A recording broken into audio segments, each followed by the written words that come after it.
రాష్ట్ర ప్రభుత్వ ఉద్యోగులకు సంబంధించి ఊహించని నిర్ణయం అంటూ లేటెస్ట్ అప్డేట్ అయితే వచ్చిందనమాట.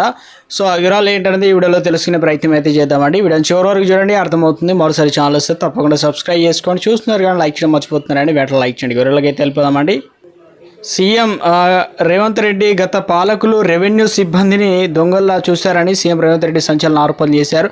తెలంగాణ ఉద్యమంలో రెవెన్యూ సిబ్బందిని పోరాట పటిమ గురించి సీఎం గుర్తు చేశారు. అదేవిధంగా హైటెక్స్లో నిర్వహించిన కొలువుల పండుగ కార్యక్రమంలో జీపీఓలకు సీఎం రేవంత్ రెడ్డి నియామక పత్రాలు కూడా అందజేశారనమాట. సీఎం చేతుల మీదుగా 516 మంది గ్రామ పాలన అధికారులు అదేవిధంగా నియామక పత్రాలు కూడా తీసుకున్నారు. ఈ సందర్భంగా సీఎం కీలక వ్యాఖ్యలు చేశారనమాట.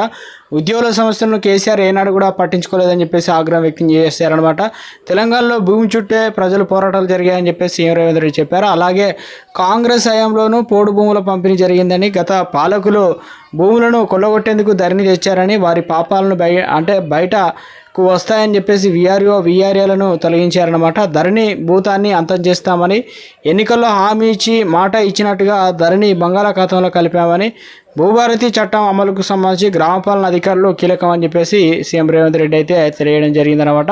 ప్రాథమిక వ్యవసాయ సహకార సంఘాలకు సంబంధించి పిఏసి అనగా ఉద్యోగుల బదిలీలు సంబంధిత విధానంపై అమలుపైన హైకోర్టు యథాతథ స్థితిని విధించిందనమాట. ఇక బదిలీలపైన ఉద్యోగులు అభ్యంతరాలు స్వీకరించాలని హైకోర్టు గత ఉత్తర్వులను పట్టించుకోకుండా రాష్ట్ర స్థాయి కన్వీనర్ ఆగస్టు 22న పిఏఎస్ అనగా ఉద్యోగులకు యూనిఫామ్ హెచ్ఆర్ పాలసీ, ట్రాన్స్ఫర్ పాలసీని అనే ఇంప్లిమెంట్ చేసేందుకు సంబంధించి ఉత్తర్వులు అయితే జారీ చేశారని, వాటిని కొట్టేయాలంటే పేర్కొంటూ రాష్ట్ర వ్యవసాయ సహకార సొసైటీ ఉద్యోగ సంఘాలు పలువురు ఉద్యోగులు హైకోర్టును పిటిషన్ దాఖలు చేశారు. దీనిపైన జస్టిస్ పుల్లా కార్తీక్ ధర్మాసనం అయితే విచారణ చేపట్టింది అనమాట. మరో అప్డేట్ అండి, పట్టణంలో పెరికిట్ ఎం గార్డెన్ యందు ఆదివారం Telangana all pensioner retired association division సర్వసభ సమావేశాన్ని నిర్వహించబడుతుందని చెప్పేసి, సో ఇందుకు పెన్షన్ల సమస్యలకు సంబంధించి భవిష్యత్ కార్యాచరణపై సమావేశాన్ని నిర్వహించబోతున్నారని, సమావేశానికి రాష్ట్ర అధ్యక్షులు తదితరులు అయితే పాల్గొంటారని, ఎందుకంటే నెల 7 తారీఖున ఇందుకు సంబంధించి కీలక అప్డేట్ అయితే నిర్ణయం ధర్నాలు అయితే చేయాలని ప్రభుత్వం నుంచి